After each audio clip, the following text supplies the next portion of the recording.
Meu nome é Rízia da Silva Andrade, eu nasci em Itapuranga no dia 29 de agosto de 1981. 81. Eu nasci em 81 também, é uma outra Sério? coincidência. Hoje é teu aniversário, eu nasci em 81 também. Sim, 11 de março. Rízia, comenta um pouco para nós como é que foi a chegada no SEI, né? Como que tu ficou sabendo, se a gente pudesse recuperar um pouco, massagear tua memória para isso, como é que tu ficou sabendo do SEI e como é que tu chegou aqui?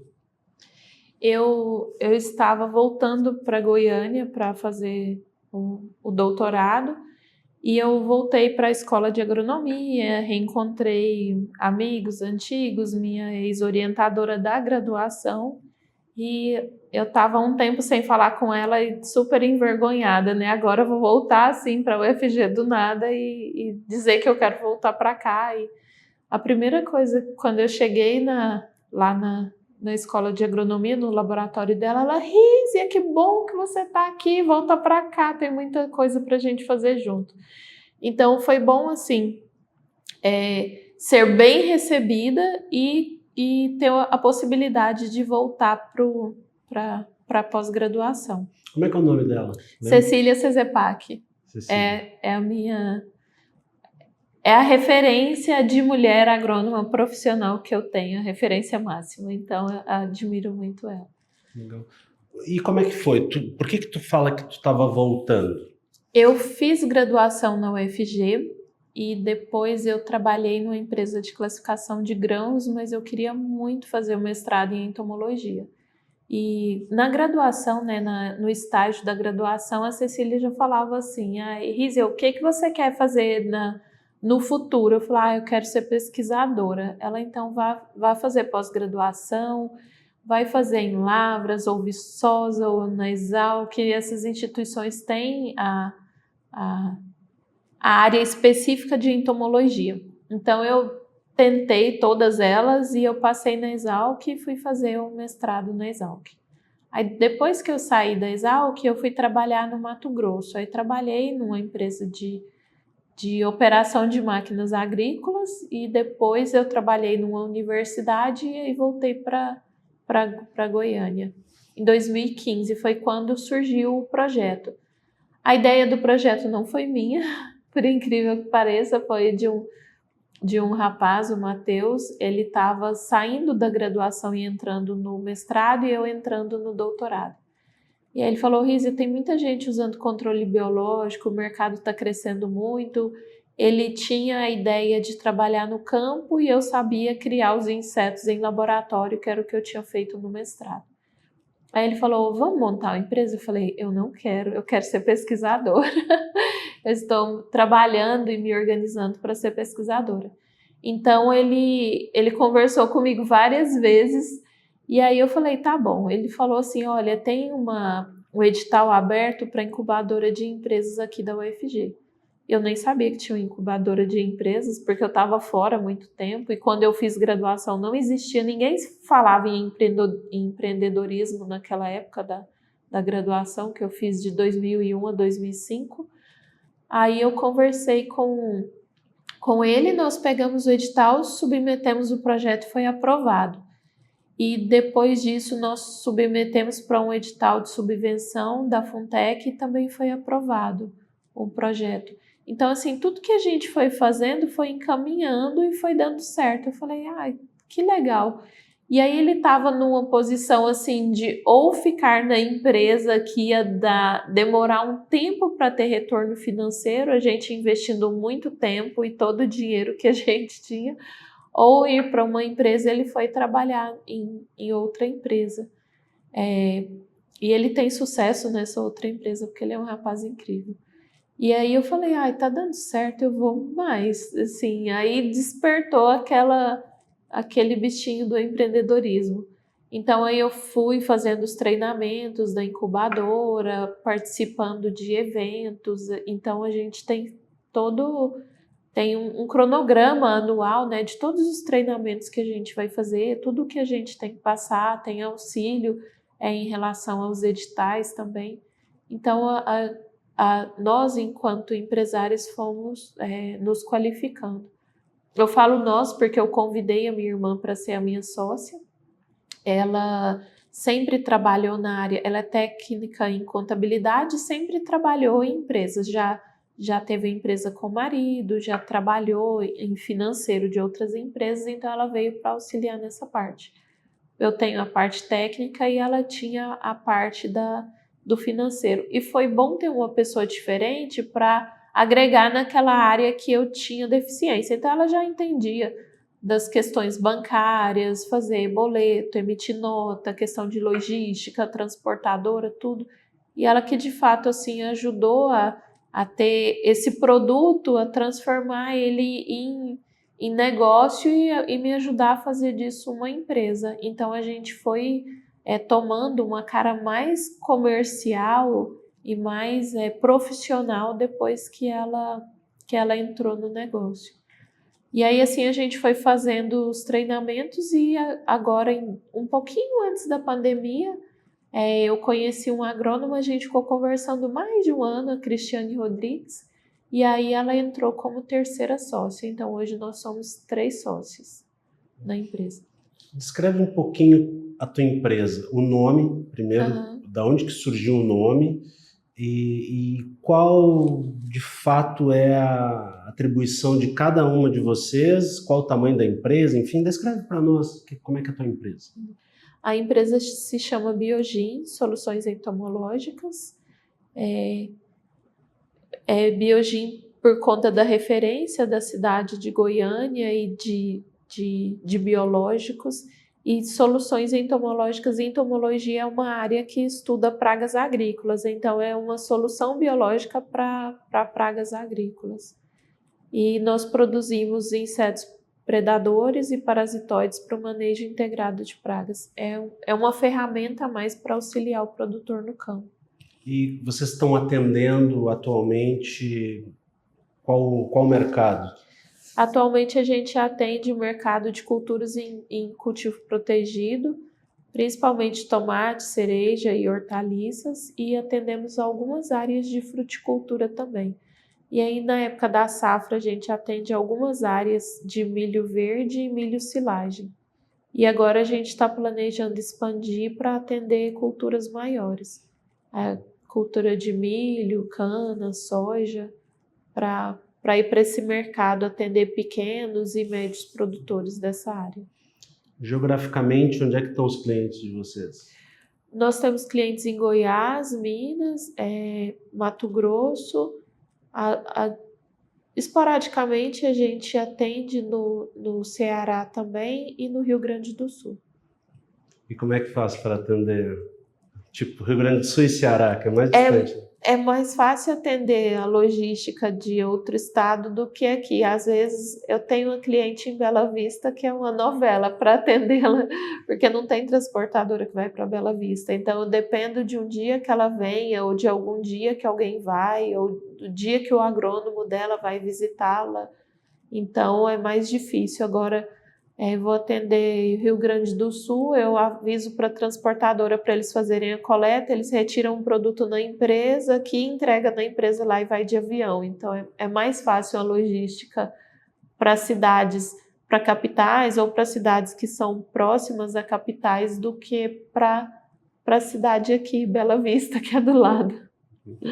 Se tu me permitir a gente fazer um recuo histórico na tua vida, para falar um pouco lá da tua formação básica e da tua família. Tinha alguém empreendedor? Porque tu falou que queria ser pesquisadora, né? Como é que foi a construção da Rízia empreendedora e a construção também dessa ideia de ser pesquisadora? A tua família já tinha alguém que trabalhava com empreendedorismo? Tem empreendedores, mas não. Quando eu fiz graduação, a minha mãe tem 11 irmãos, eles são 12 filhos da minha avó, e nós somos mais de 30 netos e nenhum tinha curso superior. Eu fui a primeira pessoa a fazer um curso superior e a primeira a fazer pós-graduação, e depois disso outras primas mais novas foram fazer graduação também.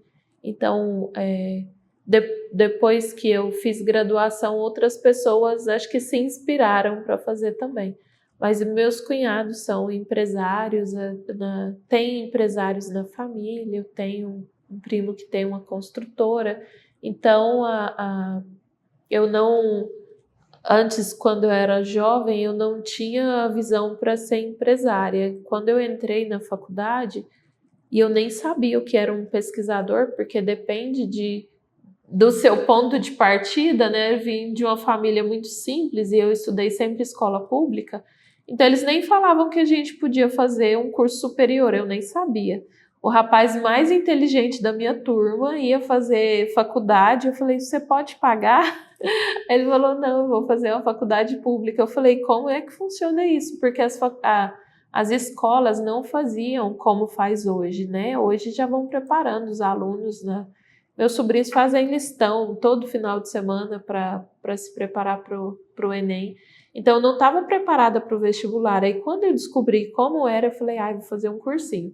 Aí, fui trabalhar numa panificadora de balconista, pagava um cursinho de manhã, e trabalhava à tarde e à noite, e aí prestei o vestibular, que na época era vestibular, e entrei na UFG. Não sabia ainda direito o que um pesquisador fazia. Sabia mais ou menos, porque eu assistia o Globo Rural final de semana e gostava, e ajudou a escolher a profissão. E então, na faculdade que eu conheci pesquisadores, então a gente vai acompanhando, sendo estagiário ou fazendo iniciação científica, a gente começa a ver o que é um pesquisador. E aí tem a Embrapa de referência, pesquisadores de referência. Eu falei, quero ser pesquisadora, essa área que eu quero seguir. E aí foi mudando tudo, assim. Hoje eu sou professora na PUC, então eu sou professora, pesquisadora e empresária, tudo junto. Conciliou tudo. Tudo. A respeito dos desafios de empreender, tu poderia relatar um ou dois, enfim, alguma coisa que vem à tua mente agora sobre desafio mesmo, assim, que tu tem que superar, que é mais difícil, principalmente para quem está começando? Eu acho que tem que ter um bom planejamento e é difícil, assim, para quem vai começar do zero, se você não tiver uma reserva financeira, é um tanto complicado. Então, você tem que ter... Eu tinha uma reserva financeira que eu fiquei com ela na pandemia. Então, assim, a empresa estava ruim e eu não estava na faculdade naquele momento. Então, assim, independente da pandemia, eu acho que todo empresário pode ser que passe por esse momento, assim. E burocracias, que às vezes atrapalha tanto a gente, que às vezes você fica mais tempo tentando lidar com questões burocráticas de organizar, estruturar a sua empresa e deixar ela completamente redondinha e legal do que qualquer outra coisa.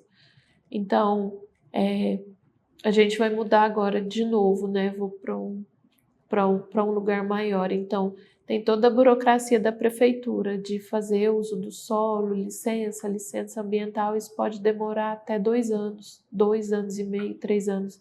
Então, isso é muito ruim para um empresário, porque não dá para deixar a empresa e esperar tudo sair. Você tem que ir tocando tudo junto e tirando as licenças e ir funcionando enquanto elas não ficam prontas. É um desafio enorme.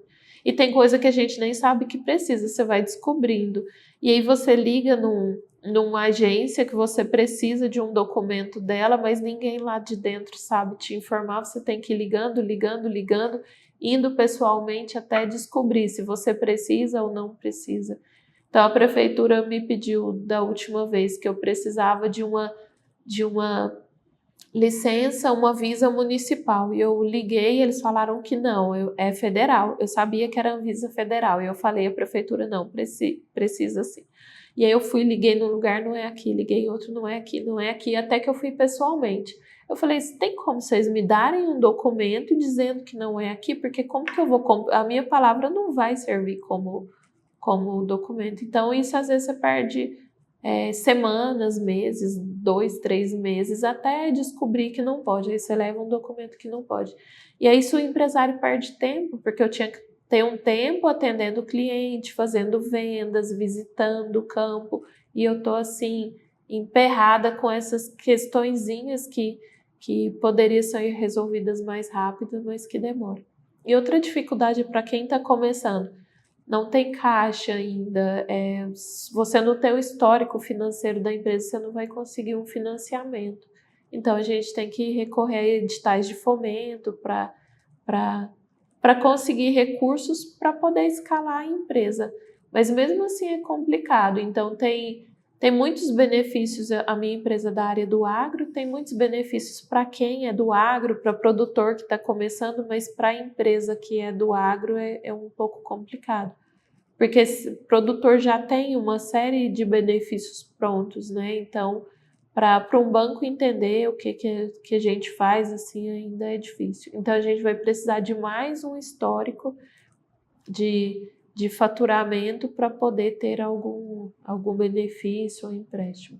O ano passado a gente conseguiu um Pronamp, que é um financiamento do banco, e aí conforme você vai tendo faturamento, né, o banco vai entendendo do que você precisa, mas eu acho que para pegar um bom montante para a empresa crescer de uma vez é mais difícil. A respeito da tua passagem pelo SEI, né? Tu falou que tinha formação, que tinham palestras, que tinham, né, atividades que o SEI disponibilizava aos seus incubados. Tu poderia me descrever como é que foi a tua passagem? Foi presencial? Foi remota? Qual era a tua rotina? Qual era a dinâmica diária? Nós entramos como projeto pré-incubado, depois foi para a empresa incubada e nós pedimos uma prorrogação do nosso tempo, até porque a gente demorou um tempo maior do que o normal para abrir o CNPJ da empresa por questões burocráticas. Então a prefeitura não entendia, porque o nosso CNPJ foi aberto no Campus 2 do Samambaia, lá no Parque Tecnológico. Como é que uma empresa privada está dentro de um órgão público? Aí a gente explicou que era um parque tecnológico, que lá iam ficar localizadas, né, algumas empresas, e aí a gente teve que fazer um ofício explicando, aí não serviu, aí teve que pedir uma carta do reitor para estar lá.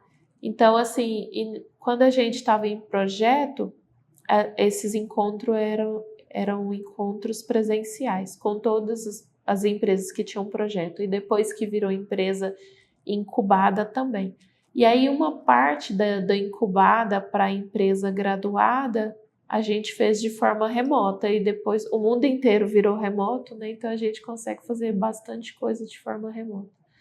Eu acho bom quando é um pouco mesclado, porque se fica só remoto, a gente perde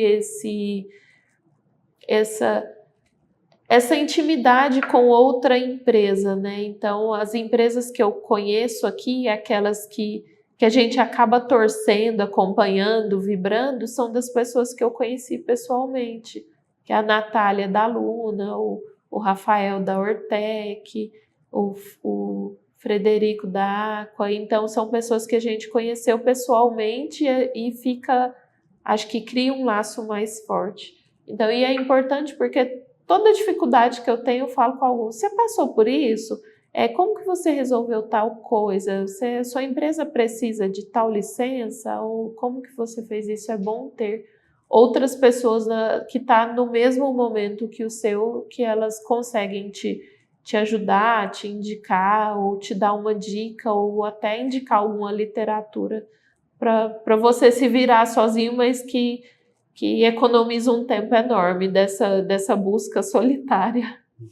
Quanto tempo tu tá na tua empresa? O projeto da empresa foi feito em 2015, era o projeto. A gente só conseguiu registrar a empresa em 2018. Foram 3 anos, assim, demorou muito até que a gente conseguisse regularizar a empresa. E aí, de 2018, novembro de 2018 para cá, a empresa tem CNPJ e aí ela é uma empresa que a gente faz venda, emite nota, e é uma empresa regular e organizada, né? Antes disso, a gente produzia os insetos, mas não vendia. A gente tinha parceria com a Embrapa, ou testava em algumas áreas, então não tinha comercialização antes. Se a gente pudesse fazer uma projeção, aonde tu te enxerga daqui a 10 anos? Nossa, a gente estava fazendo essas projeções, aí fez de novo, e cada vez que a gente faz vai mudando, né? Porque a gente acha que vai ser de um jeito, com um número de funcionários e vai alterando tudo. Mas eu espero ter um faturamento melhor do que a gente tem hoje, e eu quero uma empresa com parte dela automatizada, e eu pretendo, né, estar atendendo pelo menos uns 50, 100 mil hectares de cultura, que atualmente a gente atende pequenas áreas, então a gente faz produto que tem um tempo de prateleira muito curto, então eu pretendo ter produtos com tempo de prateleira maior para poder atender essas áreas e para ter produtos para culturas de safra e para ter produção na entre safra para vender na safra. Porque agora tudo que a gente vende é muito cronometrado e planejado a data de entrega. E vale a pena empreender? Vale, mas é muito sofrida. Comenta para nós. Nossa, e parece muitas vezes assim, depende do ponto que você tá, eu só não tô numa jornada isolada porque eu tenho sócias. Mas às vezes a gente se sente muito solitária por ser uma empresa que é pioneira aqui em Goiânia. Então não tem outras empresas, então a gente passa por muitas dificuldades. E de todo tipo de dificuldade, de burocrática, financeira, de estrutura, de mudança, até para mudar de endereço é uma novela, assim, que a gente, para encontrar um ambiente adequado. Esse mês eu estava fazendo seleção para contratar funcionário, também difícil, porque eu não tive treinamento para ser RH, eu sou o RH da empresa, então a responsabilidade de a gente tem uma equipe redondinha, está funcionando, vai chegar outra pessoa, então a pessoa tem que se encaixar nessa equipe. E eu me preparei para ser pesquisadora, é diferente de ser um líder de empresa. Apesar que um pesquisador tem uma equipe, mas é diferente em vários aspectos. Então é difícil assim, porque eu sinto que eu estou fazendo outro doutorado que não tem fim. É um aprendizado constante. Todo dia é uma coisa nova, tem que... E todo dia parece um desafio, alguma coisa que deu errado, que você tem que ser criativo e resolver na hora. Então é difícil e é gratificante, mas é assim, um alto e baixo no começo. Tem que ter muita resiliência. E depender da disciplina, porque tem semana que vai estar bem motivado, que você fala, esse é o meu ano, vai dar tudo certo. E tem semana que fala, ai, por que eu fui inventar isso? Será que eu fico, insisto? E tem semana que dá vontade de desistir.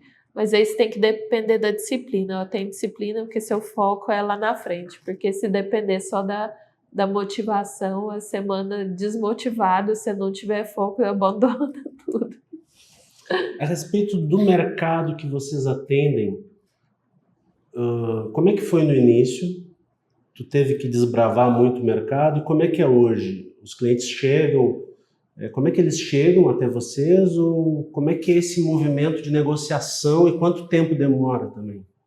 Então, no início era assustador, porque tinha muitas pessoas querendo biológico e a gente não tinha escala para atender. Então, os produtores chegavam, tinham interesse de comprar para grandes áreas que a gente ainda não atendia, não tinha como atender, não tinha estrutura, não estava pronto. E aí foi um desafio enorme para dizer não, porque era o momento de dizer não, a gente não consegue atender, e não tentar atender e não conseguir, queimar o nome da empresa. Então foi um desafio bem grande. E aí depois a gente foi ajustando, assim, são passos muito pequenos, então é difícil você ver um potencial para a empresa crescer e você que ter que dar passos pequenininhos porque não está na hora ainda de dar um passo maior. E eu acho que esse mercado vai se regulando. O mercado de biológicos é um mercado que está crescendo mais de 70% ao ano. O faturamento das empresas de controle biológico está crescendo mais de 70% ao ano. Então, em 2017, as empresas faturavam 474 milhões. Em 2021, 22, o faturamento já passa de 1 bilhão, 1,1 bilhão. Então foi aumentando, assim, está crescendo muito. E tem muitas empresas chegando no mercado e acho que uma preocupação minha é que entre outra grande de macrobiológico aqui em Goiás e a gente não esteja estruturada o suficiente para ter um concorrente assim grande, porque a empresa ainda é pequena. Então a gente tem um desafio enorme aí, com um mercado muito bom, com produtores querendo comprar biológico, com a agricultura mudando muito, tem muitos produtores com o foco de fazer uma agricultura mais sustentável, de forma regenerativa, respeitando aqui a nossa área de cerrado, né? Mas cada bioma, respeitando o bioma em que a agricultura está inserida. Então, o Brasil tem um agro muito forte e tem produtores excelentes, muito focados em sustentabilidade, que estão cada vez mais buscando a agricultura de forma mais sustentável possível. Hoje vocês são 3 sócias. Sim. É a característica de ser uma empresa de mulheres. Isso, como é que tu vê na performance de mercado, como é que tu vê que o público, os clientes de vocês enxergam vocês? Por incrível que pareça, a gente tem respeito dos clientes no campo. Então, assim, sempre que a gente encontra um cliente para comprar o produto ou que ele tem interesse, a gente não vê uma preocupação dele em relação a ser uma empresa de mulheres. As pessoas ficam admiradas. Nossa, que legal, uma empresa de mulher, que bacana. Eu acho que a maior dificuldade deles é conseguir conciliar o biológico com um produto químico, porque se o químico mata inseto e a gente vende inseto, como é que ele vai conciliar? Para que ele não jogue dinheiro fora, né, usando um químico que vai matar o inseto, ou para ele conseguir conciliar de forma eficiente que esse produto controle e que seja uma ferramenta boa para ele. Tem áreas que faz manejo de pragas e tem áreas que não fazem, usa só químico, então usa só uma ferramenta. Então é um desafio para a gente assim, poder mudar essa mentalidade de alguns produtores de ver o inseto morrer. Jogou o inseticida, ele caiu e morreu na hora. Então o biológico é um pouquinho mais demorado, ele tem que resgatar aquela população de inimigos naturais do ecossistema também. Então é uma visão de agricultura diferente a longo prazo. Qual é o argumento ou os argumentos que tu emprega na hora da decisão, assim, que tu acha que mais funciona? Porque tem as questões econômicas, né, de reduzir custos, sim, que eu acho que permeia qualquer mercado. Tem a questão ambiental, que tu bem falaste. Como é que funciona a negociação, assim, o detalhe da negociação? Então, tem a questão ambiental, a questão econômica e também tem a questão de ser uma ferramenta importante, porque mesmo a maioria dos nossos clientes são de uso convencional, de agricultura convencional, quer dizer. Tenho poucos clientes de agricultura orgânica. Então, o biológico ele é mais uma ferramenta que vai auxiliar, porque tem bula de produto que ele pode usar 2 vezes na cultura só. Então, se ele usar 3, pode ser que ele prejudique o ecossistema ou que aquele produto force para selecionar organismos que estão na área que são resistentes. Então, pode chegar um momento que ele vai pulverizar e não vai mais controlar as pragas. E tem área que já veio o produtor procurando a gente falar: eu estou usando tudo, um monte de produto, nenhum está funcionando. Então, quer Tá um incêndio, quer que o biológico apague esse incêndio. Fala, não é para apagar incêndio, né? É para ser uma ferramenta como outras ferramentas que tem. Ele sozinho não vai garantir 100% de sucesso na sua lavoura, assim como o químico sozinho não garante. Então a gente tem que ser muito honesta, que é um produto, que é uma ferramenta importante que auxilia no manejo de pragas e que auxilia também na manutenção das outras ferramentas que tem, seja outros biológicos, ou um controle cultural, ou um controle químico. Então, ter ferramentas a mais à mão para poder usar para o manejo de pragas. Se a gente fosse pegar tu lá na quinta série, sexta série, ainda na sua formação básica, tu imaginaria que tu estaria desempenhando esse papel hoje? Não. Primeiro porque eu nem sabia que eu podia fazer um curso superior, né? Então começa daí. E assim, quando eu estava meu pai falava assim, vai fazer um concurso, vai ser bancária ou alguma coisa assim. E quando eu escolhi a profissão, meus pais não entendiam. Mas por que você vai fazer isso? Por que você não fez odonto ou não fez direito, ou não fez medicina ou alguma coisa assim? Porque são profissões mais tradicionais, né? Então, eu falei primeiro que eu não ia passar em medicina, né? Eu teria que ter tido uma educação melhor para passar em medicina. É um curso muito difícil e sempre foi muito difícil de passar. E eu falei depois, as outras eu não tinha nenhum perfil, eu sempre gostei mais da área de biológicas. E aí eu fui escolher biologia, veterinária ou agronomia. E aí eu escolhi agronomia e convenci a família inteira de que era um ótimo curso. Como é que eles veem o teu trabalho? Eles entendem? Tu conversa bastante com eles sobre isso? Tem algum mais interessado? Entendem e apoiam. A minha irmã mais velha é maquiadora, mas ela tem horta em casa, usa nossos produtos e tudo que é inseto ela me manda uma foto falando: olha que interessante esse bichinho coloridinho. A minha mãe trabalha comigo, ela é funcionária da empresa, ela entende de toda a produção, ela é super dinâmica e desde o início ela sempre apoiou tudo que eu decidi fazer. Ela é uma mulher fantástica. Então eu acho que sem ela assim a gente não conseguiria. A minha sócia, uma das sócias é minha irmã mais nova, então não contente de montar a empresa, eu trouxe a família inteira. A minha irmã mais nova é sócia, ela é da área administrativa e financeira. E a Cris, a outra sócia, é uma amiga que eu conheci muito recentemente, mas parece que eu conheço ela até de outras vidas, o tanto que ela é especial. Então foi um casamento, assim, essa sociedade que deu muito certo. O que representa o SEI e a UFG para ti? Nossa, a UFG em primeiro lugar, que foi assim o lugar da minha formação, né, da graduação. Acho que um dos momentos mais importantes na vida de uma pessoa é a graduação, é colar grau, é ter essa satisfação de ter feito um curso superior.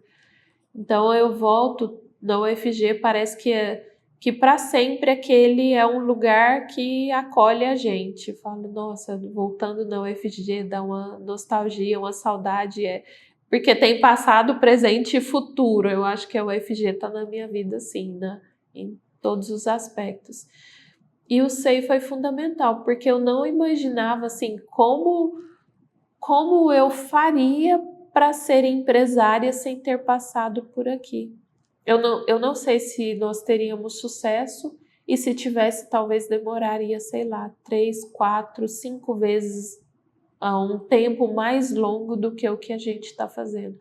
Porque eu tenho conexão com outras empresas, outros empresários, mentores daqui, do Brasil inteiro, tem parceria com o Sebrae, parceria com o INPE.